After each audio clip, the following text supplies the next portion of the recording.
महाराष्ट्र के उप मुख्यमंत्री माननीय श्री देवेंद्र फडणवीस जी, श्री विजय चौथाईवाले जी, डॉक्टर गिरीश अफवाले, अध्यक्ष भारतीय विचार साधना, श्री राजीव सहस्त्रबुद्धि जी, पुस्तक की अनुवादक श्रीमती सरिता आठवाले जी, साथियों, दोस्तों, सबसे पहले तो मैं आप सबका आभार प्रकट करना चाहूँगा कि इस कार्यक्रम में आप सब लोगों ने समय दिया, आप आए यहाँ। और मेरे लिए क्योंकि मैं पुस्तक का लेखक हूँ, लेखक को तो ऐसे अवसर पर गर्व तो होता है। गर्व होता है कि इतने सारे लोग आए, सुनने के लिए आए, चर्चा करने के लिए आए। और मैं सबसे पहले शुरू करूंगा कि मेरे लिए ये मराठी अनुवाद का महत्व क्या है। आप सब जानते हैं कि विदेश नीति हर देश में केंद्र सरकार बनाती है, उसकी विदेश मंत्रालय के सहायता से बनाती है। पर बड़े देशों में ये केंद्र सरकार में सीमित नहीं रहती कि जब अलग अलग राज्य होते हैं, क्षेत्र होते हैं, प्रांत होते हैं, सबका अनुभव कुछ अलग होता है, उनकी परिप्रेक्ष्य अलग होती है। जैसे अगर आप दिल्ली में किसी से पूछेंगे कि आप बताइए कि हमारी समुद्र इतिहास क्या है, अब वो तो कहेंगे कि भाई हम तो भारत में पता नहीं नौसेना था नहीं था। अब वही प्रश्न अगर आप तमिलनाडु में पूछेंगे तो वो बहुत गर्व से कहेंगे, अरे हमारे यहाँ तो वो चोला राज्य के समय में हमारी नौसेना जो है वियतनाम, इंडोनेशिया तक गई थी। या पुणे में पूछेंगे तो लोग कान्होजी आंग्रे की बात करेंगे। तो अब वही उदाहरण मैं आपको व्यापार के बारे में दे सकता हूँ कि जो हमारे जो कोस्टल स्टेट्स जो हैं, उनका अनुभव, उनका इतिहास व्यापार के बारे में अलग था, जो उत्तर प्रदेश या बिहार या दिल्ली का ना हो। तो कहने का तात्पर्य ये है कि जब विदेश नीति, अच्छी विदेश नीति जो बनाते हैं, ये ऑल ऑफ इंडिया पॉलिसी होनी चाहिए, जिसमें स्टेट्स भी भागीदार हो, जिसमें पूरे भारत का अनुभव, पूरे भारत का हित जुड़कर उसका निचोड़ जो है एक किस्म से फॉरेन पॉलिसी की फाउंडेशन हो। अब ये भी है कि हम आजकल ग्लोबलाइज्ड दुनिया में रहते हैं, ये ग्लोबलाइज्ड इरा है, और इस ग्लोबलाइज्ड इरा में हम सब जो है भागीदार हैं। और जो आज देवेंद्र जी ने भी जिक्र किया था कि अब हम G20 का कार्यक्रम में अब पूरी भारत जुड़ी हुई है, और ये इसीलिए जुड़ी हुई है क्योंकि प्रधानमंत्री की सोच है कि ऐसे बड़े जिम्मेदारी के समय ये खाली राजधानी का कार्यक्रम नहीं होना चाहिए। और वही सोच जो है मेरे लिए आज के कार्यक्रम में जब मराठी के अनुवाद में, ये मराठी भाषा में मेरे पुस्तक का अनुवाद हुआ है, मुझे भी वही भावना है कि जो है ये जो हमारी सोच है, ये खाली एक छोटे सर्कल में दिल्ली में नहीं रहना चाहिए, ये पूरे भारत में चर्चा होनी चाहिए। और ये मेरे लिए, जैसे मैंने कहा, आज अत्यंत गर्व का विषय है, गर्व का समय है। मैं थोड़ा बहुत आपको किताब के बारे में बताना चाहता हूँ। विजय जी ने आपको कहा कि 2018-19 में जब मैं विदेश सचिव में विदेश सेवा से मैं उस समय मैं रिटायर हो चुका था और उस समय मैं पॉलिटिक्स में आया नहीं था, तो उस समय मैंने ये शुरू किया था। और ये इसका तरीका ये था कि मैं ऐसे कोई मंच में आता था और ये जो 8 लेख जो हैं, जो जो पुस्तक के 8 जो मुख्य लेख जो हैं, मैं उन पे बात करके जो प्रश्न उत्तर उसका निचोड़ जो है मैं फिर उस लेख के साथ में जोड़ देता था। तो एक किस्म से ये पब्लिक इस किताब से पहले से जुड़ी हुई है। और आप देखेंगे कि जो भाषा मैंने प्रयोग किया है वो टेक्निकल भाषा नहीं है, वो पब्लिक की भाषा है। क्योंकि शुरू से मेरा प्रयत्न था कि ये विदेश नीति जो है विदेश मंत्रालय के बाहर मैं कैसे ले जाऊं, पब्लिक को मैं कैसे इन्वॉल्व करूं, दिल्ली के बाहर बाकी शहरों बाकी प्रांतों को मैं कैसे इन्वॉल्व करूं। तो ये मेरा प्रयत्न था। और तो इस स्टाइल में ये बुक की जो रचना जो है, ये मुझे लगता है मराठी में तो मैं कह नहीं सकता, पर जो मैंने इसकी हिंदी अनुवाद पढ़ी है और अंग्रेजी मैंने लिखा था, बहुत एक किस्म से वेरी इजी रीड मैंने जानबूझ के इसको किया है।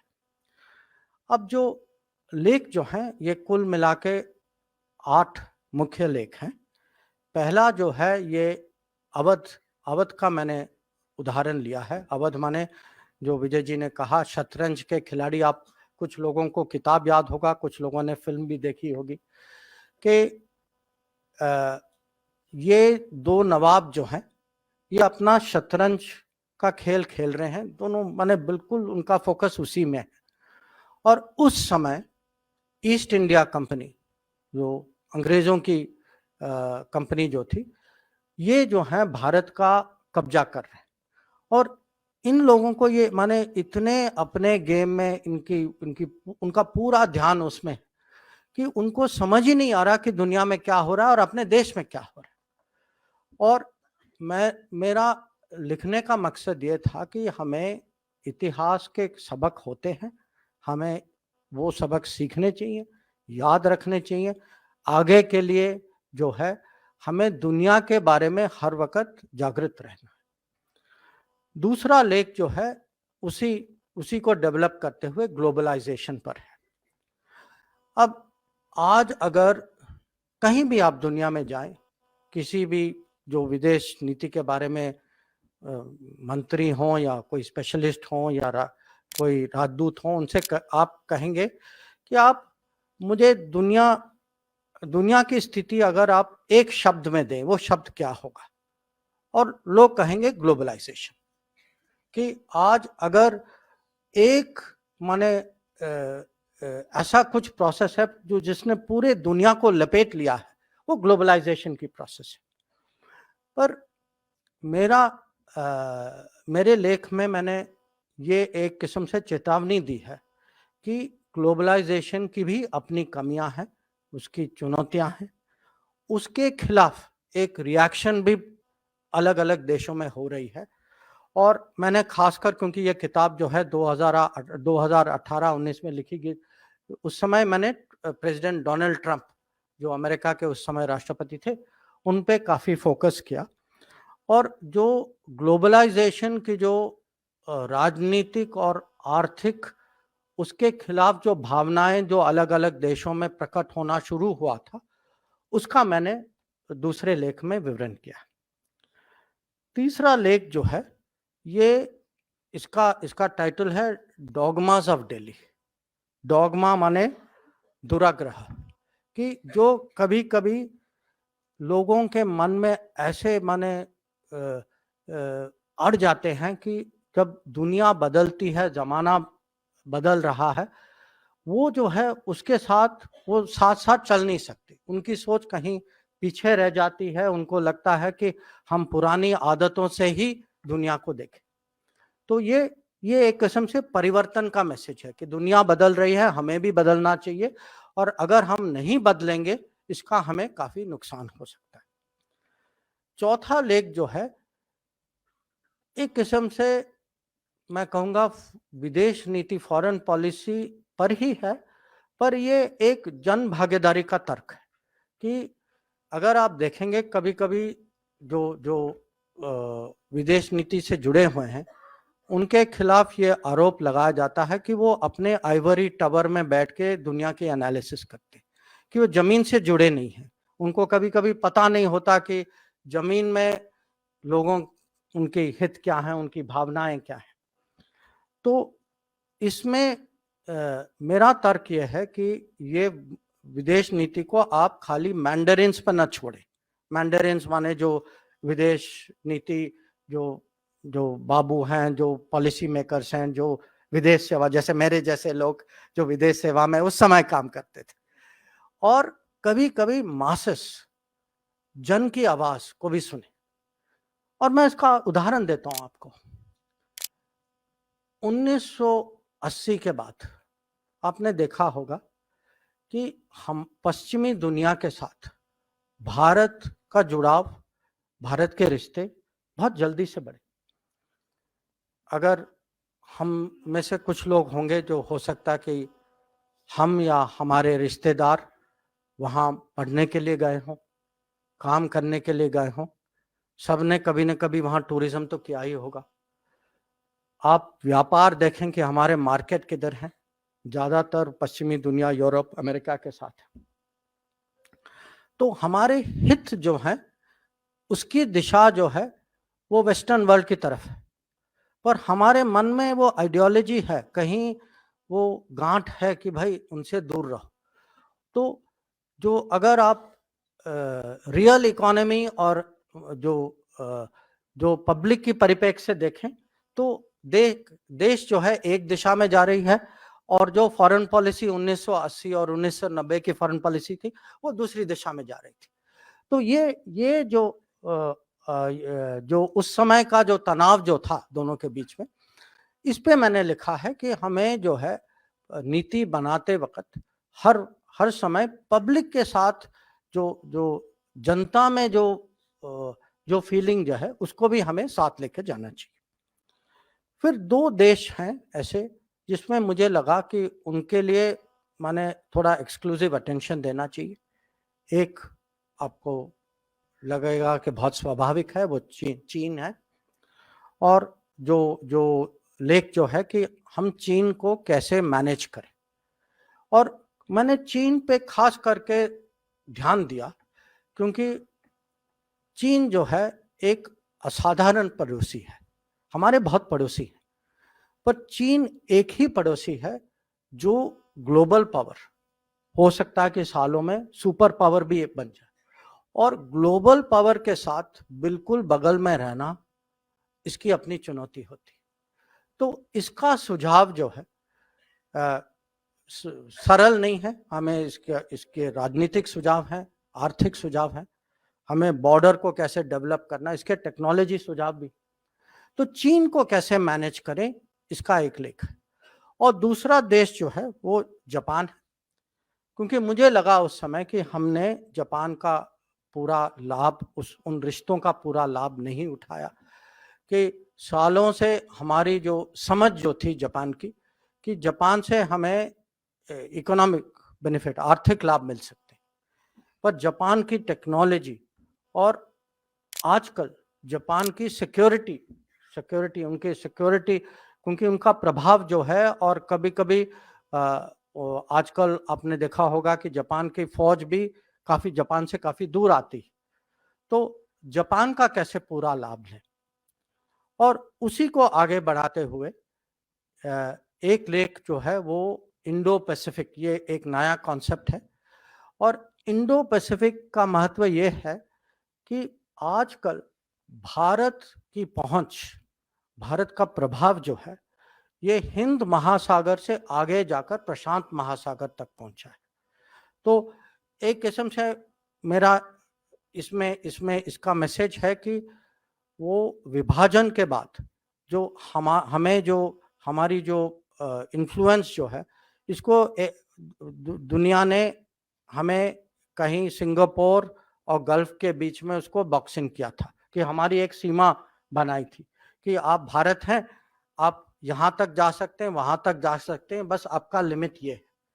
तो आज जो है भारत का प्रशांत महासागर तक पहुँचना, और वहाँ हमारी आर्थिक सहयोग हो या राजनीतिक हो या सुरक्षित हो, तो हमारी पहुंच कैसे पिछले सालों में कैसे बढ़ी। और 8वां जो था वो एक किस्म से मेरा फेवरेट है, जिसके बारे में दूसरों ने भी कहा, ये महाभारत पे मैंने लिखा था कि श्री कृष्ण, इसका टाइटल है इंग्लिश में कृष्णास चॉइस, मराठी में मेरे ख्याल से कहते हैं श्री कृष्ण निवाद। हाँ, तो और ये जो है मैंने स्ट्रेटेजिक कि भारत अपना स्ट्रेटेजिक कल्चर कैसे बनाए, तो उस परिप्रेक्ष्य से लिखा था। अब जैसे ये किताब प्रकाशित होने वाली थी, उस समय दुनिया में, भारत में भी कोविड की महामारी आई। तो मैंने आखिर में एक चैप्टर और ऐड किया था, वायरस, मैंने कहा आफ्टर द वायरस कि और ये आप सोचिए ये 2020 लॉकडाउन का समय है कि मैं अनुमान लगा रहा था कि वायरस का प्रभाव क्या हो सकता है उस समय, क्योंकि उस समय ये स्पष्ट नहीं था। और पिछले साल जब ये इसी किताब की पेपरबैक एडिशन निकली, तो मैंने सोचा कि इसको थोड़ा मैं और एक बार और अपडेट कर दूं। और मैंने 4 जो दुनिया में पिछले सालों में बड़ी घटनाएं हुई हैं, उनका माने मिलजुल कर उनका दुनिया में प्रभाव क्या है। 4 घटनाएं थी, महामारी कोविड, एक जो यूक्रेन में जो संघर्ष हो रही है, अफगानिस्तान, अमेरिका की फौज जब वो अफगानिस्तान से निकले उसका असर क्या होगा, और जो बड़े देशों के बीच में तनाव, जो पश्चिमी देश और रशिया या यूएस और चाइना, ये 4 घटनाएं जो हैं इनका मिला के जो एक किस्म से दुनिया की स्थिति पर इसका प्रभाव क्या होगा। तो ये संक्षिप्त में मैंने सोचा कि मैं आपको किताब के बारे में बता दूं, ताकि आप लोगों का जो इंटरेस्ट जो है इसमें बढ़ेगा। और अब मैं 4 विषय जो हैं उन पे मैं थोड़ी सी समय लेकर मैं टिप्पणी करना चाहता हूं।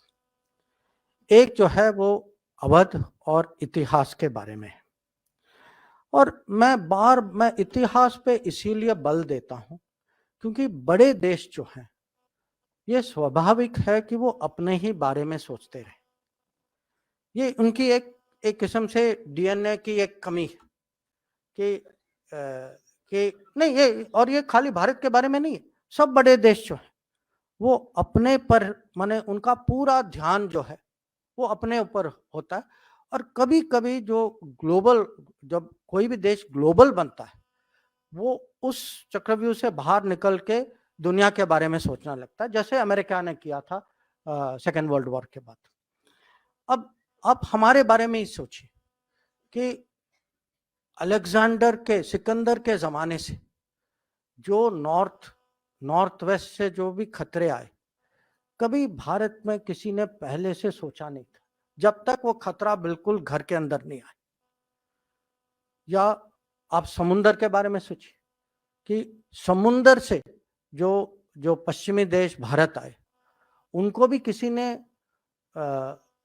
एक किस्म से जो उस समय जो चिंता करनी चाहिए थी वो हमने नहीं किया। या मैं आपको एक उदाहरण और देता हूं, आजादी के बाद जब 1950 में, हो सकता कि आप में से काफी लोग इसके बारे में जानते हैं, सरदार पटेल और पंडित नेहरू के बीच में चीन के बारे में काफी माने एक विवाद था। हाँ, उनकी अलग अलग सोच थी। सरदार पटेल को लगा कि माने उत्तर से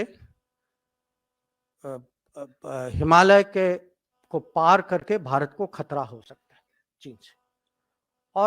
और ये मुझे आज भी, जब मैं कोई जो नए जो फॉरेन सर्विस में, विदेश सेवा में जो आते हैं, मैं उनसे कहता हूं कि आप जाकर ये जो एक्सचेंज ऑफ लेटर्स है इसको आप जाकर पढ़िए, क्योंकि ये हमारे में कमी है कि कुछ चीज अगर दूर हो हम उसके बारे में सोचते नहीं हैं। कभी हमें लगता है कि अरे दुनिया है, हमारी जो जिंदगी जो है वो कट रही है, वो कहीं और है, हम कहीं और। और जो चाइना से जो उस समय जो थ्रेट जो था, अब आप सोचिए कि एक उप प्रधानमंत्री को ये माने उन्होंने समझ लिया और दूसरे ने नहीं समझा। और ये इसीलिए मुझे लगा कि हमें बार बार अपने ही इतिहास को समझना चाहिए, उसकी समीक्षा होनी चाहिए। उससे जो हमें जो सबक हैं वो हमें सीखने चाहिए। और आज दुनिया जो है बाहर नहीं है, दुनिया आपके दरवाजे पे है, कभी-कभी घर के अंदर है। ये कोविड की महामारी, किसको पता था 3 साल पहले कि ये महामारी कहीं और से हम सबके घर में आएगी। या आप देखिए अभी यूक्रेन में युद्ध हो रहा है, युद्ध का परिणाम आप देखिए कि पेट्रोल के दाम, अनाज के दाम, इन्फ्लेशन, इस पे क्या ये इनकी जो महंगाई जो है इसके कारण कितनी बड़ी। या अगर आप आर्थिक दुनिया में देखें कि चीन से जो सामान जो आता है उसने हमारे जो छोटे छोटे प्रोड्यूसर्स जो हैं उनको कितनी चोट पहुंचाई। तो ये हम लोगों में कभी-कभी जो विचार होता है कि विदेश नीति विदेश सीमा के बाहर, वो दुनिया में आप सबको बताना चाहता हूं कि वो दुनिया अब खत्म हो चुकी है। पहले भी नहीं थी, उतनी नहीं थी, पर अभी तो ग्लोबलाइजेशन के एरा में दुनिया हमारे बिल्कुल घर में, मैं जैसे कहते हैं डोर स्टेप पे बैठी। और इसीलिए पर ये खाली इसमें अवसर भी है, ये खाली ये नहीं है कि चिंताएं, कि अवसर हैं कि वही दुनिया हमारे लिए एक एक्सपोर्ट मार्केट बन सकती है, रोजगारी के लिए वर्क प्लेस बन सकती है, या टेक्नोलॉजी अपग्रेड के लिए वहाँ पार्टनरशिप्स बन सकते हैं। तो हमें जो है ये आने वाली पीढ़ियों को खासकर दुनिया के बारे में ज़्यादा ध्यान देना होगा, उनकी समझ और अच्छी होनी चाहिए। दूसरा विषय जो है ग्लोबलाइजेशन है, और जैसे मैंने कहा मुझे लगता है अगर आप एक शब्द आज प्रयोग करेंगे दुनिया की स्थिति का विवरण करने के लिए, वो ग्लोबलाइजेशन। अब ग्लोबलाइजेशन को कोई इनकार नहीं कर सकता, उसकी कमियां हैं, कुछ लोग उसके खिलाफ हैं, कुछ लोग उसके बारे में अभी भी बहुत उत्सुक हैं, किसी का फायदा होता है, किसी का नुकसान होता है। भारत के लिए हमें सोचना होगा कि अगर ग्लोबलाइजेशन हकीकत है तो हम इसका सबसे अच्छा प्रयोग कैसे करें, कि ग्लोबलाइजेशन के जो रिस्क जो हैं इसको कैसे घटाएं, ग्लोबलाइजेशन के अपॉर्चुनिटीज, अवसर जो हैं इसको हम कैसे बढ़ाएं। अब पिछले 25 साल में जो ग्लोबलाइजेशन की मेन मॉडल जो थी वो चाइना केंद्रित मॉडल थी। पश्चिमी देश भी चाहते थे कि जितना प्रोडक्शन चाइना में ज़्यादा हो, उनके कंपनी जो है वो अपना, उनकी प्रॉफिट बढ़ रही थी। अब कोविड के कारण, उसके पहले भी जब ट्रंप राष्ट्रपति बने, अभी जो है उस ग्लोबलाइजेशन उस मॉडल पर दुनिया में पुनर्विचार हो रहा है। और कोविड के समय में बहुत सारे देशों ने देखा कि चाइना से जो उनकी अपेक्षा थी कि वो सप्लाईज बहुत स्मूथली आएंगे, वो सप्लाईज नहीं आई। और अब एक नई चिंता है कि हम सब जो हैं एक डिजिटल दुनिया में रहते हैं, और डिजिटल का मतलब है डेटा। और डेटा में सबसे बड़ा प्रश्न है कि आपका डेटा कहाँ बसा है, उसको कौन उसकी हार्वेस्टिंग कौन कर रहा है, उसकी प्रोसेसिंग कौन कर रहा है, उसकी मॉनिटाइजिंग कौन कर रहा है। तो अभी जो है सप्लाई चेन और डेटा प्रोसेसिंग, डेटा रेजिडेंसी, ये एक दो बहुत चिंताजनक विषय बने हैं। और इसके कारण ग्लोबलाइजेशन की मॉडल जो है वो बदल रही है। और आपने पढ़ा होगा, सुना होगा कि आजकल चाइना +1 की बात हो रही है। तो इसमें भारत को देखना होगा कि चाइना +1 अगर दुनिया इस दिशा में जा रही है कि भारत इसका कैसे लाभ उठाएं।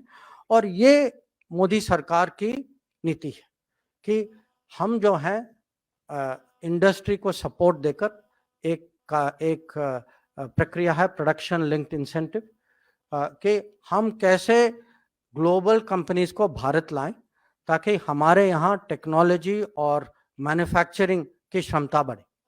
और इसका मैं आज कहूँगा सबसे एक किस्म से सक्सेसफुल एग्जाम्पल जो है वो एप्पल का है। कि भारत में अब आईफोन बन रहा है और हमारी अपेक्षा है कि ऐसे और भी के बड़े-बड़े उदाहरण आगे वाले दिनों में निकलेंगे। तो जो जो किताब की जो टाइटल जो है इंडिया वे, तो इंडिया वे है क्या? भारत मार्ग। मार्ग है, वे है, पाथवे है। पर ये इंडिया वे जो है ये तरीका भी है कि इंडिया का एक वे है कि दुनिया की परिस्थिति में भारत की सोच क्या है, भारत से क्या सुझाव निकलते हैं, भारत कैसे मैनेज करता है। और एक किस्म से इंडिया वे दूसरों के लिए मॉडल है, उदाहरण कि भारत क्या करता है और अगर वो जो हैं हमारे साथ अगर जुड़ जाएं तो उनके लिए कितना लाभ हो सकता है। तो इंडिया वे इसके मुझे माने इसका अगर मैं निचोड़ निकालूं तो मैं कहूंगा इसके 6 मुख्य पहलू हैं। एक है आत्मनिर्भरता कि जब तक हम अपने पैरों पे खड़े नहीं रहेंगे तब तक हमारी जो अपेक्षा है, हमारा सपना जो है कि हम दुनिया के एक लीडिंग पावर बनेंगे। हम लीडिंग पावर तभी बनेंगे जब हम आत्मनिर्भर होंगे, जब हमारी बेसिक इंडस्ट्रीज, हमारी मैन्युफैक्चरिंग, हमारी एग्रीकल्चर, हमारी सर्विसेज, हमारी टेक्नोलॉजी भारत में रहे, भारत से बनाया जाए। और ये अगर मैं कहूँगा पिछले 8-9 साल में एक बड़ा परिवर्तन आया है, ये आत्मनिर्भरता के बारे में आया है। और अगर आप मुझे कहेंगे कि आप मुझे एक फॉर्मूला दीजिए कि भारत को लीडिंग पावर कैसे बनाए, मैं कहूँगा फॉर्मूला है make in India. Make in India अगर सफल रहे तो ये मैं आपको बिल्कुल आश्वासन दे सकता हूं कि भारत यहां से वहां तक पहुंचेगा और ये संभव है। मैंने आपको एप्पल और आईफोन की उदाहरण दी। आप कभी सोचें, वैक्सीन के बारे में सोचें कि पिछले 3 साल में पूरी दुनिया वैक्सीन बनाने की कोशिश कर रही थी और कुछ देश थे जिन्होंने बनाए थे, पर हमारे स्केल में, हमारे कॉस्ट में और हमारे माने क्वालिटी में आप देखिए कि वैक्सीन कहां और बने। अब इसमें यह भी है कि हमें अगर आत्मनिर्भरता को आगे ले जाना है तो हमारे डोमेस्टिक सप्लाई चेन्स को हमें खड़े करने हैं। हम दूसरों पर निर्भर नहीं हो सकते। और ये अगर पिछले 30 साल में कमी है कहीं, ये कमी है कि हम हर समय ग्रोथ की बात करते थे, पर हमारा ग्रोथ जो है खासकर चाइना से इंटरमीडिएट्स और कंपोनेंट्स इंपोर्ट करता था। अब समय आ गया है कि हम अपनी इंडस्ट्री, खासकर जो एसएमई सेक्टर जो है, इसको पूरा सपोर्ट दें ताकि हमें देश के अंदर जो सप्लाई चेन जो बननी चाहिए वो बने। और दूसरा कि हम साथ ही साथ global supply chain, global market के साथ भी जुड़े। ये नहीं है कि हम जैसे 1970 और 1980 की हम देश के अंदर ही रहे, कि हम में वो क्षमता है। हमारी मैन्युफैक्चरिंग, हमारी जो प्रोडक्ट्स जो हैं आज दुनिया में सक्सेसफुल हो सकती। और अगर आपको इसका उदाहरण चाहिए तो आप देखिए 2 दिन पहले जो रिपब्लिक डे में जो परेड जो हुआ था, अभी तक हम देख रहे थे कि ज्यादातर जो भी परेड में जो हथियार जो प्रदर्शन, जिनकी प्रदर्शन होती थी, इस बार आप देखिए उनमें से कितने ऐसे चीजें थी, ऐसे प्लेटफॉर्म्स थी जो भारत में बनी थी। और मुझे पता उनमें से कुछ तो पुणे में भी बने थे। दूसरा पहलू जो है आत्मनिर्भर के बाद आत्मविश्वास का, क्योंकि जब तक देश में आत्मविश्वास नहीं है, वो देश जो है वो कॉम्प्रोमाइज करता जाएगा। कि कभी और ये जो ग्लोबल पॉलिटिक्स और हर पॉलिटिक्स में कभी कभी कॉम्प्रोमाइज करने की जरूरत है, पर अगर हमारी अपेक्षा है, हमारी एक किस्म से एम्बिशन है कि हम दुनिया में बढ़े, तो हमें कभी कभी ऐसे समय आएंगे जब ऐसी चुनौतियां आएंगे जहां हमें उसका सामना करना पड़ेगा।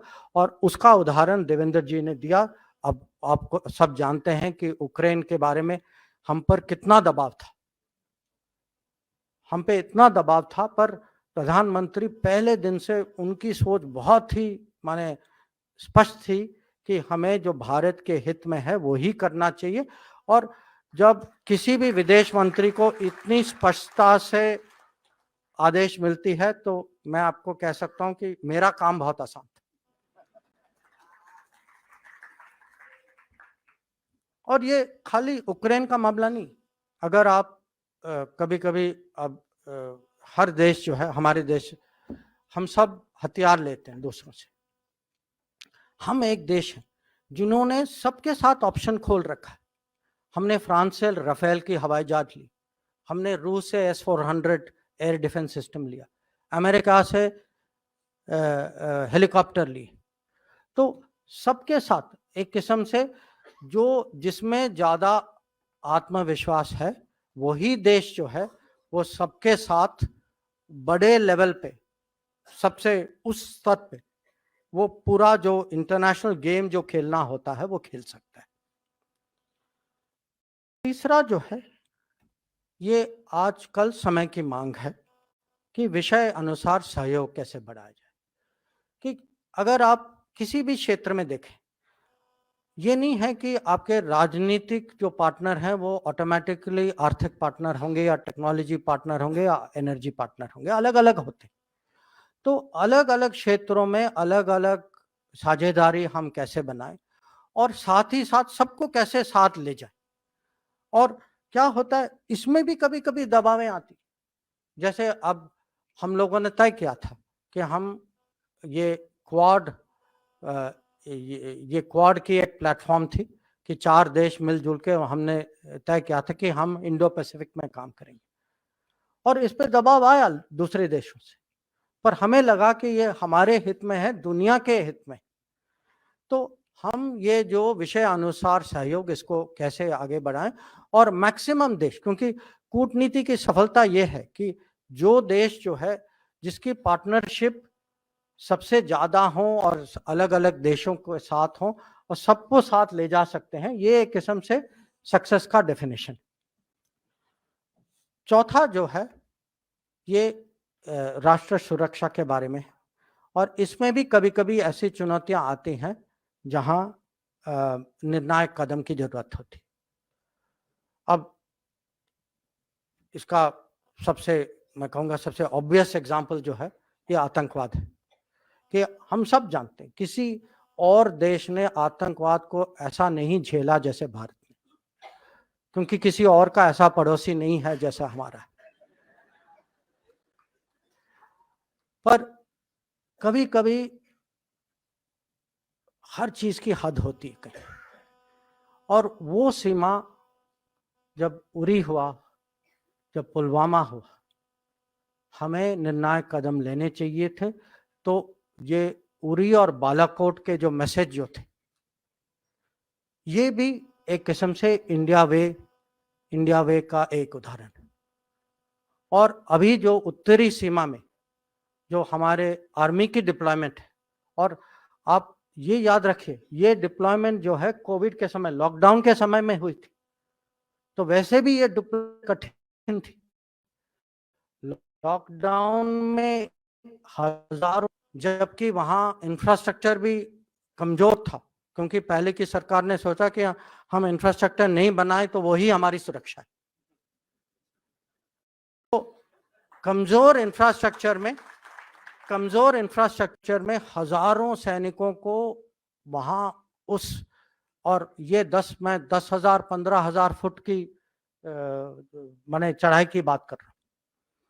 तो जैसे मैंने कहा ऐसा समय आता है जहां निर्णायक कदम की जरूरत होती है। और फिर ये ग्लोबल एजेंडा, कि हमारा प्रभाव ग्लोबल एजेंडा पे कैसे हम इसको और अधिक बढ़ाएं। और ग्लोबल एजेंडा, क्योंकि किसी भी बड़े देश को स्वार्थी नहीं लगना चाहिए, और हम हैं भी नहीं, क्योंकि हमारी परंपरा में जैसे कहते हैं वसुधैव कुटुंबकम, हमें कभी माने हमें जन कल्याण और जुग कल्याण से हमने कभी उसके बीच में तनाव नहीं देखा। तो क्लाइमेट हो या महामारी वैक्सीन या कभी-कभी जो कहते हैं डिजास्टर रिस्पॉन्स, ये नेपाल में आपको याद होगा कि भूकंप आया था 2015 में। 24 घंटे के अंदर हमारी हवाई जहाज वहां पहुंच चुकी थी, हम सबसे पहले रेस्पॉन्डर थे वहां। श्रीलंका में बहुत बारिश हुई थी, बहुत बड़े मडस्लाइड्स हुए थे। मालदीव्स में उनके राजधानी में पानी की सप्लाई फेल हो गई थी। यमन में आपको कुछ याद होगा कि एक युद्ध के बीच में हमारे भी लोग फंसे थे, दूसरे लोगों के लोग भी। तो ये फर्स्ट रेस्पॉन्डर, इसका हमने एक अब बहुत अच्छा रिकॉर्ड साबित किया है, और साबित ऐसा किया है कि हम लोग, हमारे लोगों का तो हम ख्याल रखते हैं, पर उसी समय हम दूसरे का भी सोचते हैं। जब हमारा जहाज, पहला जहाज वुहान गया था महामारी के समय में, उस जहाज में हमारे नागरिक के अलावा हमारे पड़ोसी भी कुछ आए थे। तो ये भी एक किस्म से ये इंडिया वे को दर्शाता है। और जो छठवां जो पहलू जो है, ये हमारे नागरिकों के बारे में है। हमारे भारतीय मूल के समुदाय जो देश के बाहर जो रहती है, कि कोई भी देश, अगर हम कहते हैं कि rise of India, leading power, जब तक हम अपने लोगों का ख्याल नहीं रखते, ये दुनिया यकीन नहीं करती कि आप में वो दम है। तो कोविड के समय में वंदे भारत मिशन के तहत हम जो हैं 70 लाख से ज्यादा हमारे नागरिक को हम देश वापस ले पाए। उक्रेन के युद्ध के बीच में हमारे जो करीब 20,000 विद्यार्थी जो फंसे थे, उनको लड़ाई के बीच में और 2 शहरों में युद्ध विराम करवा के उनको हम उस आपत्तिजनक स्थिति से बाहर निकाल पाए। और ये खाली माने डेंजर के समय पे जारी नहीं होता, ये एक किस्म से रोज का मामला है, क्योंकि हमारे मजदूर, हमारे टूरिस्ट, हम और आप, हम में से कोई ना कोई हर रोज बाहर जाता है। किसी के पासपोर्ट खो जाती है, कहीं चोरी हो जाती, कोई फंस जाता है, कोई। तो अभी जो है मोदी सरकार ने एक कार्यक्रम शुरू किया है, जिसमें कोई भी नागरिक बाहर फंस जाए, तुरंत हमारे राजदूतावास को एक किस्म से उनके पास रिसोर्सेज भी हैं, और उनकी सोच भी ऐसी है कि जितना जल्द से जल्द वो किसी की मदद करें।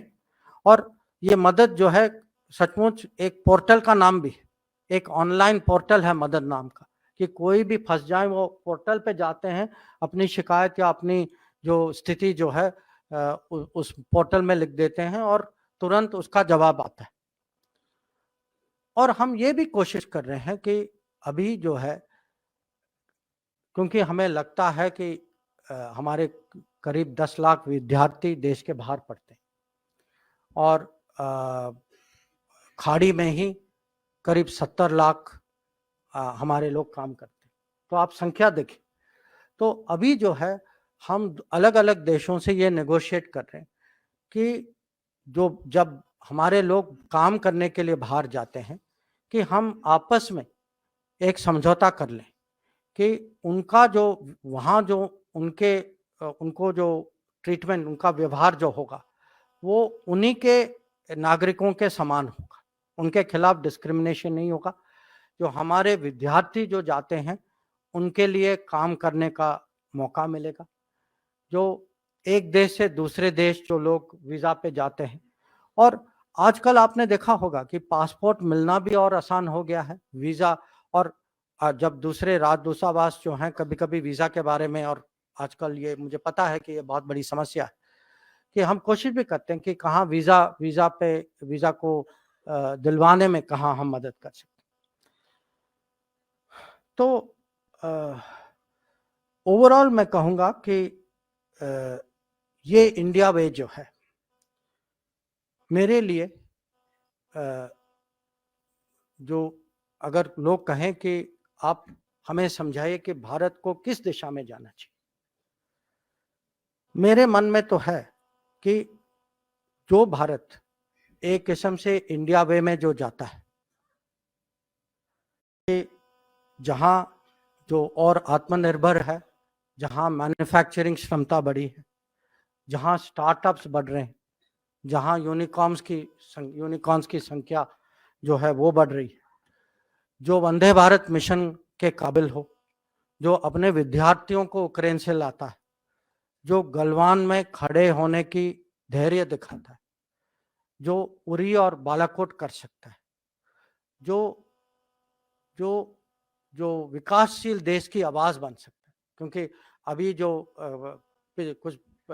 कुछ दिन पहले प्रधानमंत्री ने विकासशील देशों की एक समिट बुलाई थी, जिसमें 120 देश से ज्यादा लोग आए थे, और वो मंत्री और प्रेसिडेंट प्राइम मिनिस्टर के स्तर पे आए थे कि हम विकासशील देशों की आवाज बने, जो G20 की अध्यक्षता जो है उसको और जिम्मेदारी से और माने दुनिया में जो सर्वसम्मति कैसे इसको आगे आगे करें, जो जिसकी इकोनॉमिक जो आर्थिक क्षमता बढ़े।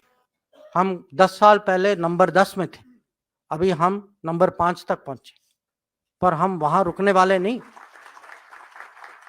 कुछ ही सालों में हम नंबर 3 तो जरूर पहुंचेंगे। और जो भारत जो है वो नेशनलिस्ट भी हो और इंटरनेशनलिस्ट भी हो। ये अगर मैं कहूँगा कि इंडिया वे की आप परिभाषा दीजिए, ये उदाहरण के साथ ये मेरी परिभाषा है। और मुझे लगता है कि पिछले 10 साल में, क्योंकि मुझे भी ये सरकार के साथ ये मेरा 5वां दशक है, और मैं आपको कह सकता हूँ कि पिछले 10 साल में जो परिवर्तन मैंने देखा है, इसका माने कोई जवाब नहीं है। और मैं सचमुच मैं ये पॉलिटिकल स्टेटमेंट नहीं है, ये एक अनुभवी आदमी का स्टेटमेंट है, जो कहता है कि मैं खुद मुझे अपने जो 1970s, 80s, 90s की याद आती, और आज जो मैं चेंज देख रहा हूँ, ये हर महीने, हर हफ्ते, हर कैबिनेट मीटिंग में जो चेंज होती, ये एक किस्म से क्रांतिकारी। और मुझे पूरा विश्वास है कि इंडिया वे जो है हमारे लिए, अगर हम उसी मार्ग में जाते जाए कि हम बिल्कुल जो हमारा लक्ष्य है कि दुनिया में लीडिंग पावर बनना है, कि हम जरूर वहां पहुंचेंगे। तो मैं समाप्त करता हूं, पर मेरे पास एक शीट और है जो मैंने जानबूझ के अभी प्रयोग नहीं किया, वो महाभारत के बारे में। और मैंने सोचा कि कहीं ना कहीं प्रश्न उत्तर में बात उठेगी, तो जब अगर वो अवसर होगा तो मैं उस पर कुछ टिप्पणी करना चाहूंगा। थैंक यू, नमस्कार।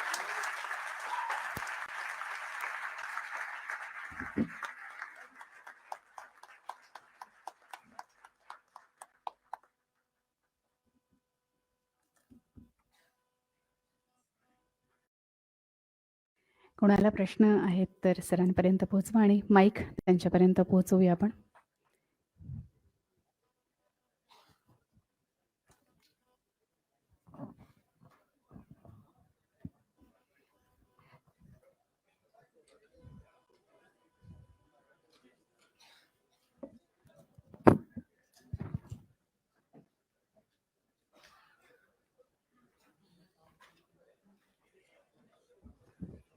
विचारूया.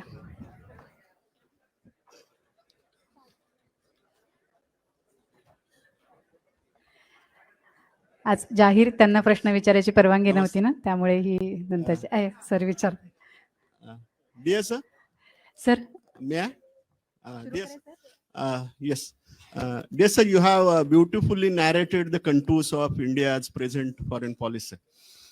And as you have described, we may have moved from a passive, non-aligned movement and less confidence to proactive foreign policy. And our Prime Minister's personality is also something that is a factor into it. So can you describe Modi ji as the statesman, and what are the features of it? Thank you, sir. You know, frankly, you don't need an answer.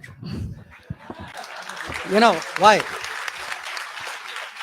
You don't need an answer, because when you see Modi ji, walk, get up, go to the stage, somewhere you have that sense of 1.3 billion Indians, because he embodies India. He carries it on him.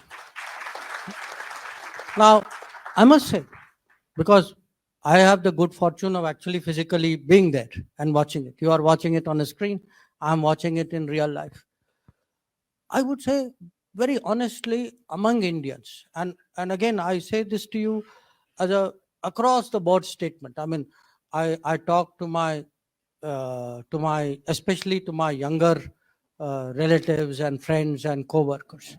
There is today that sense of pride which he evokes with his presence on the international stage, with his positions on this international stage. And I think that too is part of the India way. That is a message to everybody saying, look, this is a different India. If we have tough things to do, we will do. If there are sacrifices to make, we will make. If we have to be generous to people, because also remember, it is not only sacrifice which requires courage, even generosity requires courage. That in the middle of COVID to say, yes, I will also help others. That is also a very courageous thing to do. So to me, as I said, you don't need words. You just have to see that picture.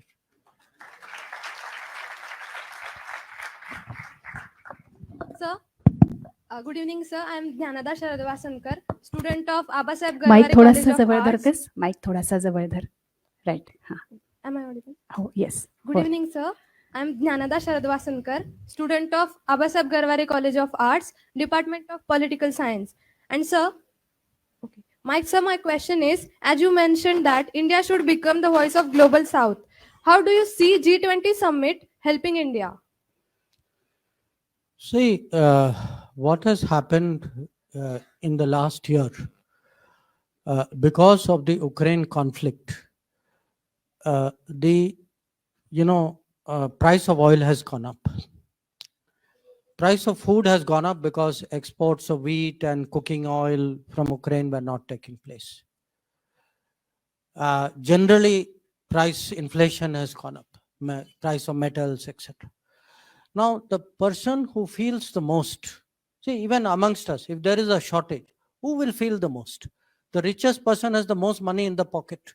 The poorest person has very little in the pocket. So today, the developing world, the South is feeling the pain. The South is seeing food shortage. South is seeing fuel shortage. Sometimes they cannot afford things.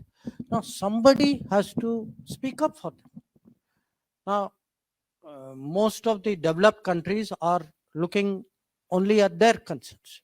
So that is why Prime Minister decided that we must take this responsibility. Our G20 must be a G20 for the whole world. We must stand up for the South, and not just like a statement कि हाँ भाई हम उनके लिए बोल रहे. He decided, let us meet with them. So for 2 days, about 5 or 6 ministers and Prime Minister himself, we took the whole day to meet with our counterparts. We consulted 120 countries plus 123, I think. So that today we can say we are speaking for the South, not कहने के लिए नहीं. We have actually consulted the South before we speak for the South. Sir, excuse me, sir. Here, I'm asking the question. Sir, yeah, this side. A complete failure of a rogue nation who happens to be a nuclear power and unfortunate neighbor of us will be an asset to us or failure or a liability to us. Sorry. It is a reality to us, not a.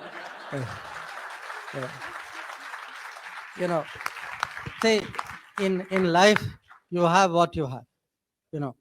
I cannot. I think Devendra ji said Like Pandavas could not choose the relatives, we also cannot choose our neighbors. We would naturally hope that good sense prevails, that the practices of the past are not followed. That is our hope. And in diplomacy, it is important to be hopeful. But I would admit to you, it is a hope. Sir पिछले 10-15 दिन से जो पाकिस्तान में घटनाएं हो रही है उसके बारे में हमारी सोच क्या है, और जो हमने इंडस वाटर ट्रीटी के बारे में जो डिसीजन लिया है उसका इम्प्लीकेशन क्या हो सकता है? देखिए, जो पाकिस्तान में जो हो रहा है उसके बारे में मुझे टिप्पणी करना, खासकर पब्लिक में करना, वो उचित नहीं होगा। जो इंडस वाटर ट्रीटी जो है, ये आप जानते हैं कि ये ट्रीटी में दोनों देशों के अपने अपने इंडस कमिश्नर्स हैं। ये एक किस्म से ये टेक्निकल मामला है। हमारे जो इंडस कमिश्नर्स जो हैं वो आपस में इस पे बातचीत करेंगे। उसके बाद हमें देखना होगा कि अगले कदम क्या होंगे।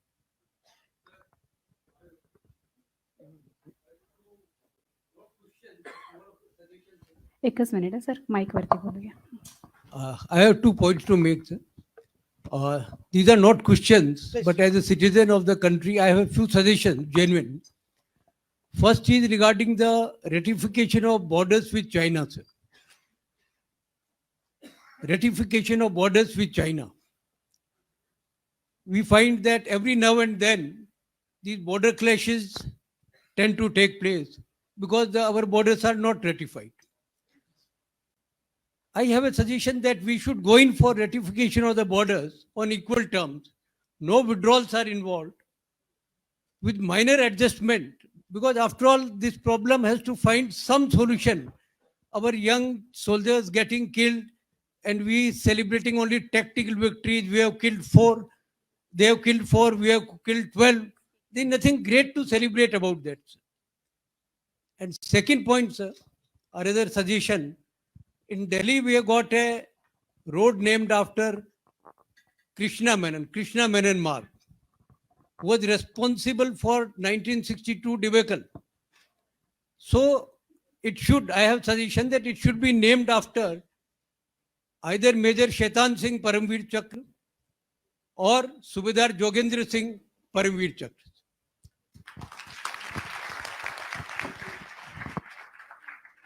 मला वाटतं आपण फक्त Since they are प्रश्न घेऊया. suggestions, I don't think you need a reply. या सो प्लीज विनंती आहे की प्रश्न Good evening, विचारूया sir. आपण.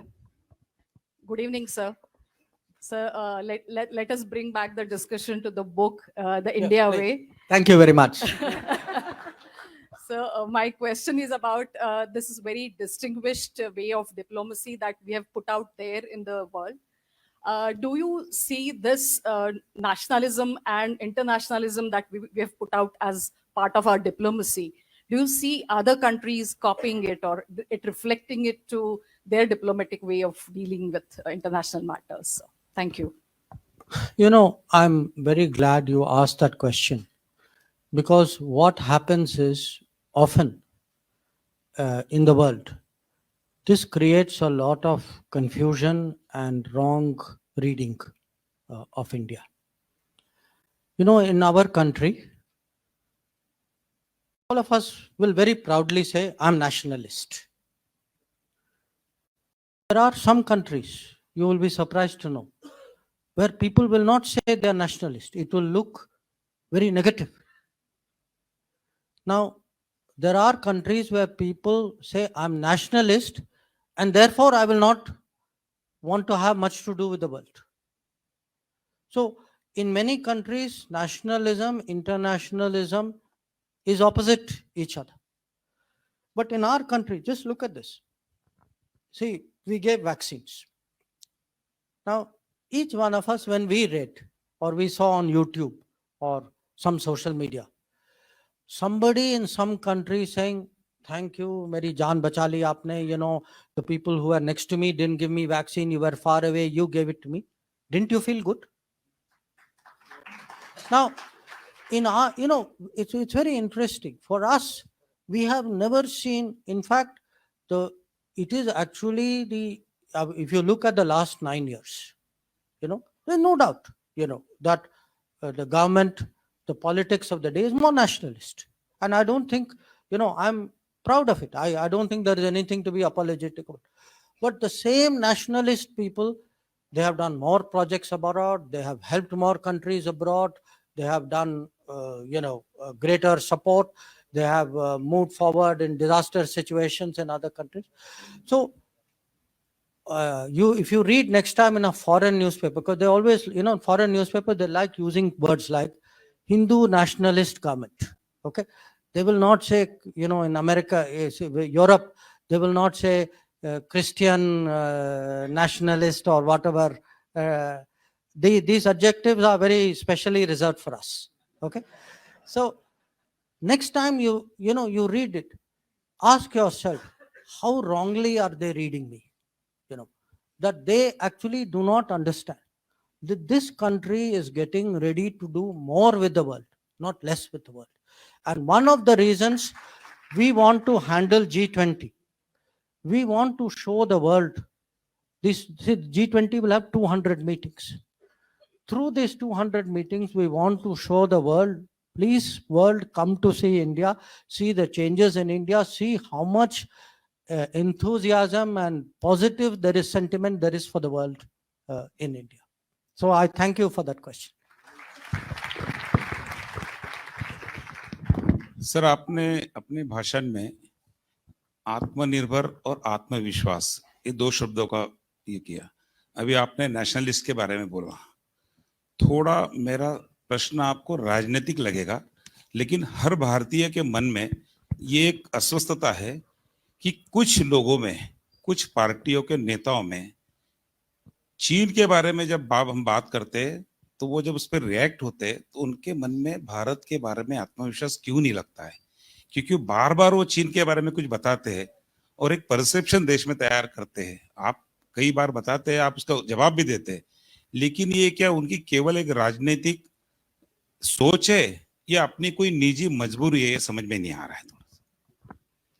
देखिए, साफ कहूं तो विपक्ष में कभी कभी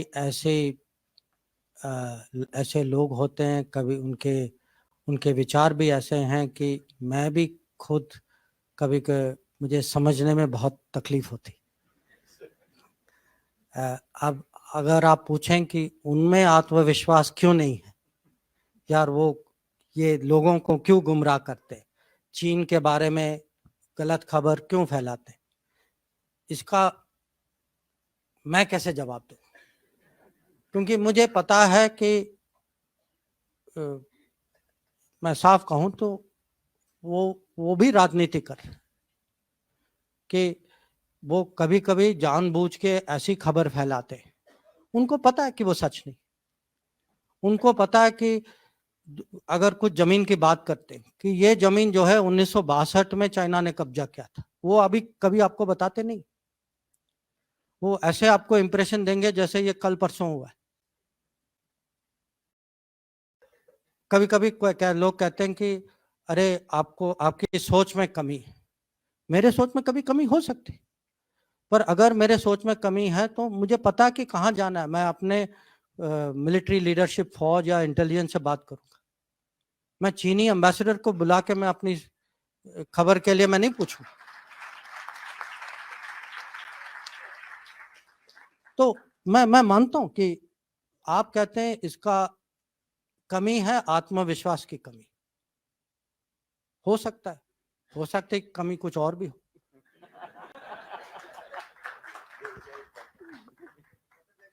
Good evening.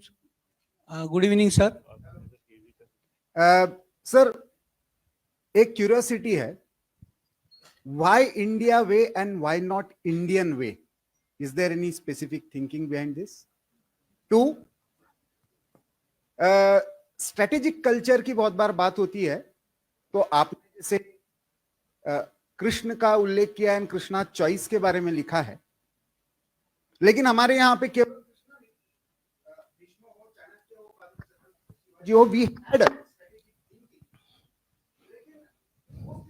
पीरियड में आप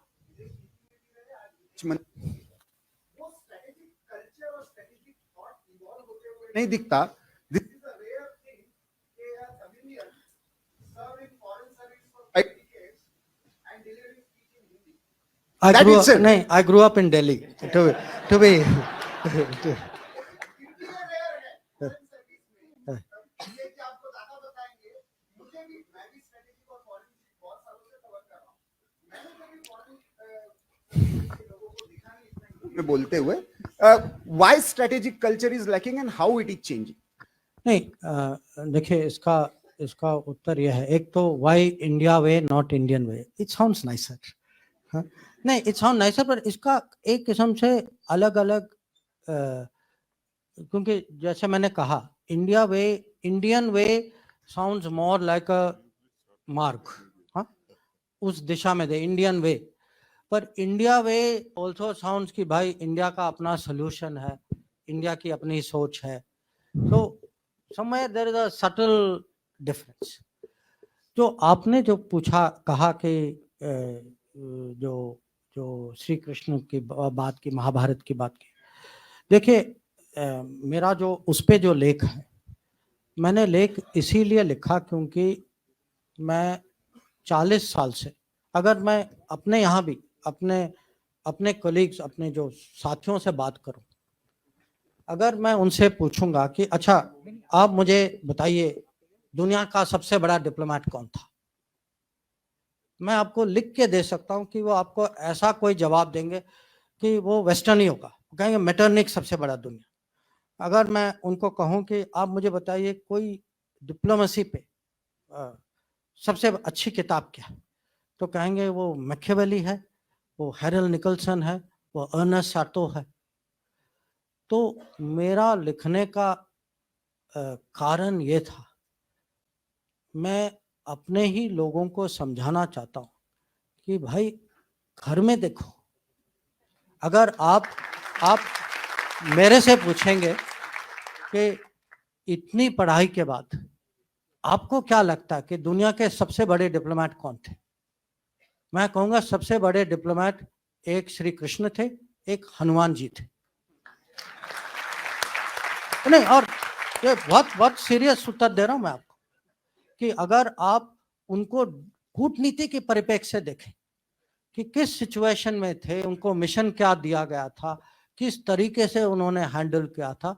और हनुमान जी ने तो माने उसके साथ इतना इंटेलिजेंस भी, और मिशन के आगे भी बढ़ गए थे. उन्होंने सीता को वो कांटेक्ट भी किया था, पूरी लंका की खबर ली, लंका को जला भी दिया. उसके बाद माने कैसे डिप्लोमेट निकले, माने ऑल पर्पस मल्टीपर्पस डिप्लोमेट. तो अगर आज मैं आपको कहूंगा कि दुनिया के 10 स्ट्रेटेजिक कॉन्सेप्ट जो आज की चर्चा में, आज के डिस्कोर्स में 10 बड़े स्ट्रेटेजिक कॉन्सेप्ट जो इंटरनेशनल रिलेशन, मैं हर कॉन्सेप्ट का आपको एक महाभारत में इक्विवेलेंट दे सकता हूं कि अगर आप कहें अरे आज मल्टीपोलर वर्ल्ड है, उस समय भी अगर कुरुक्षेत्र के मैदान में क्या हो रहा था, वो मल्टीपोलर भारत था जिसमें अलग अलग राज्य थे, सबको कहा गया कि आप उनके साथ हैं, मेरे साथ हैं. एक दो नॉन अलाइन निकले बीच में, जैसे बलराम थे या रुक्मा थे. या अब हम कहते हैं कि ये ग्लोबलाइज दुनिया है, इंटरडिपेंडेंस है, हम सब पे ये बाधाएं हैं, कंस्ट्रेंट. अर्जुन की दुविधा क्या थी? कंस्ट्रेंट ही थी कि वो इंटरडिपेंडेंट थे, इमोशनली इंटरडिपेंडेंट थे कि मैं अपने रिश्तेदारों के खिलाफ मैं कैसे लड़ाई करूं. पर वो भी वो फिजिकल मटेरियल इंटरडिपेंडेंस नहीं था, पर इमोशनल इंटरडिपेंडेंस था. या हम कभी कभी हम कहते हैं अरे पाकिस्तान ने ये किया वो किया, चलो हम स्ट्रेटेजिक पेशेंस दिखाते. स्ट्रेटेजिक पेशेंस का सबसे अच्छा उदाहरण जो है वो कृष्ण भगवान जिस तरीके से उन्होंने शिशुपाल को हैंडल किया कि 100 बार उन्होंने क्षमा किया, 100 बार, उसके बाद आपको पता है उन्होंने क्या किया. या आजकल ये टर्म आया है रूल्स बेस्ड ऑर्डर, हाँ, कि एक मर्यादा होती है देशों के बीच में जो राजनीति में कि आपस में कुछ ऐसे कानून होते हैं, कुछ रूल्स होते हैं. महाभारत की कहानी क्या है कि जो रूल्स का उल्लंघन करते हैं, जैसे कर्ण या दुर्योधन, वो अपने आखिरी समय में खुद उनको अचानक रूल्स याद आ जाती कि वो कहते हैं भाई ये नहीं करो क्योंकि ये रूल के मुताबिक, और पूरी जिंदगी जो है उन्होंने उसी रूल्स का उन्होंने पालन नहीं किया था। तो ऐसे बहुत सारी चीज है। आज हम कभी कभी आपस में हमारी डिबेट होती है कि हमारे खिलाफ हमसे बड़ा देश है। अब ये याद रखिएगा कि पांडव जो है, पांडव कौरव की प्रोपोर्शन जो थी वो 7-11 थी, कि वो छोटी फौज थी, उनके पास छोटी फौज थी पर बड़ी सोच थी, अनुशासन ज्यादा था, क्रिएटिविटी ज्यादा था, इंटेलिजेंस ज्यादा था, और श्री कृष्ण उनके साथ थे। तो और हम कभी कभी रेपुटेशनल कॉस्ट की बात करते हैं कि रेपुटेशन जो है कूटनीति में, राजनीति में भी, जिस पे आप भरोसा, अब भरोसा की मैं क्या कीमत बताऊं आपको, जिस पे भरोसा करते हैं उसकी जो वैल्यू जो है, पार्टी हो, आदमी हो, देश हो, रेपुटेशन की बहुत कीमत होती। और पांडवों की रेपुटेशन जो है कौरव से इतनी अच्छी थी, रेपुटेशन का बहुत फर्क पड़ा। और कभी कभी ये भी है कि जो बड़े गोल, जो लार्जर गुड के लिए कभी लोगों को माने टैक्टिकल एडजस्टमेंट करना पड़ता है। और ये भी इसके बहुत उदाहरण, जो युधिष्ठिर ने अश्वत्थामा के बारे में कहा, या जब अर्जुन ने शिखंडी को आगे किया। अब टेक्निकली आप कहेंगे कि ये गलत चीज किया, पर उन्होंने किया एक कारण के लिए किया, उनका एक लक्ष्य था। आप कहेंगे कि अब अगर आप लार्जर गुड के परिप्रेक्ष्य से देखें तो उन्होंने जो किया वो ठीक किया, आप टेक्निकली देखें तो अलग बात थी। तो ऐसी बहुत सारी चीज हैं, जैसे अब स्ट्रेटेजिक डिसेप्शन, जो जब कृष्ण भगवान ने सूर्यास्त का एक किस्म से इल्यूजन क्रिएट किया तो जयद्रथ को लगा कि वो बच गए। तो मैं आपको ये उदाहरण इसीलिए दे रहा हूं कि कोई भी सिचुएशन हो, कोई भी एनालिसिस हो, हम जो हैं इतनी माने आसानी से ये शब्द लेते हैं, Trojan horse, Achilles heel, Gordian knot. अब ये कहां से आते हैं ये शब्द? किसी और के कथा से आते हैं। अब मुझे उससे कोई दुश्मनी नहीं है, मैं भी वही कथा पढ़ता हूं, मुझे भी उसमें रुचि है, पर मैं हमारे देशवासियों को समझाना चाहता हूं कि भाई आप अपने बारे में भी पढ़िए, इसका भी महत्व समझिए। हम आपस की बातें में कम से कम इसका तो प्रयोग करें कि अगर हमें स्ट्रेटेजिक कल्चर, सचमुच अगर इंडियन स्ट्रेटेजिक कल्चर बनाना है, इंडियन स्ट्रेटेजिक कल्चर दूसरों के अनुभवों और दूसरे के कथाओं से नहीं बनेगी। इंडियन स्ट्रेटेजिक कल्चर इंडिया के एपिक से बनेगी। Good evening, sir. Sir, here many countries, many countries in the world today are claiming compensation for environmental damages they incur because of certain activities happening in neighboring countries, for example, war or other activities. In such case, if such scenario happens in case of India, what could be our line of thought? No, you see, we have a much more fundamental issue. If you look at this whole climate change, to climate action, climate justice, from Kyoto, developed countries have been promising to finance. They have never delivered on it. They will keep saying, every conference, they will tell developing countries, please raise your climate ambition. So they will raise climate ambition. West, forget about financial ambition. They will not even deliver on old financial promises. So the real issue today, it's one thing to say, yes, loss and damage, there is progress, and it is good that there is progress. But the fundamental issue on climate change is the countries who have occupied carbon space, countries who still lifestyle, Prime Minister last year started this campaign called Lifestyle for Environment. If you look at I have lived in Western countries. If you look at the lifestyle, it is actually very wasteful. So the real issue is, how do the countries who have occupied carbon space, who have created today the climate crisis, how do they take the responsibility, and how do they allow for corrective action? How do they finance that corrective action to be taken? And very frankly, this has been a very, very tough and very frustrating experience. I wish I could tell you that there is something, very positive, very good, which is likely to happen. But the experience has frankly been very disheartening. Thank you Hello, so sir. Much. मला असं वाटतं आपण सरांची request आहे. हा शेवटचा प्रश्न होता आत्ताचा. सरांना जायचंय पुढे, तर आपण कृपया थांबूया. तुम्हाला प्रश्न विचारणाऱ्या सगळ्यांचे मी मनापासून आभार मानते. सगळेच प्रश्न चांगलेत सर. आपण त्यांच्या विनंतीचा मान ठेवू, माझ्या नाही. माझ्या नाही. एकच फक्त please last one. Okay, please. sir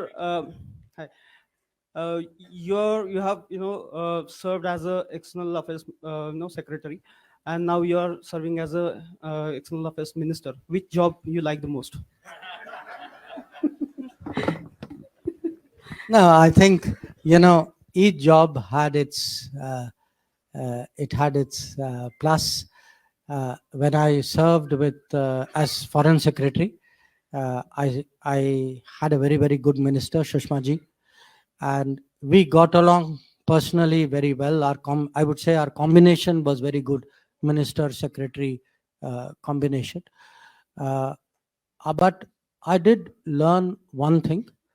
There is a difference in responsibility, and there is a difference in, I would say, the overall sense from being a secretary and a minister.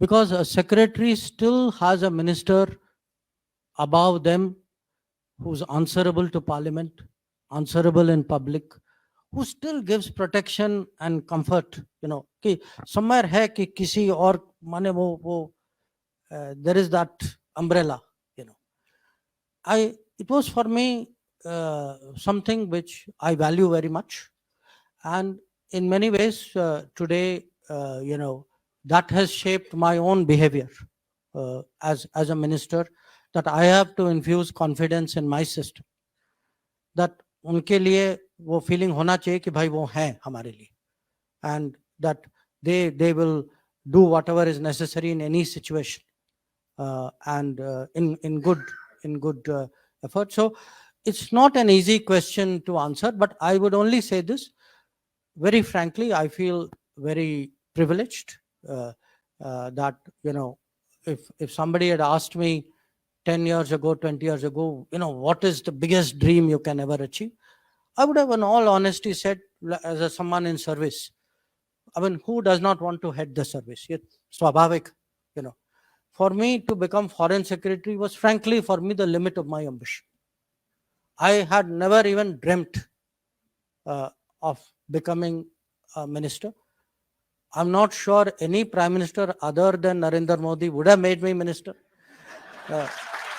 I really also sometimes ask myself that if he was not the prime minister,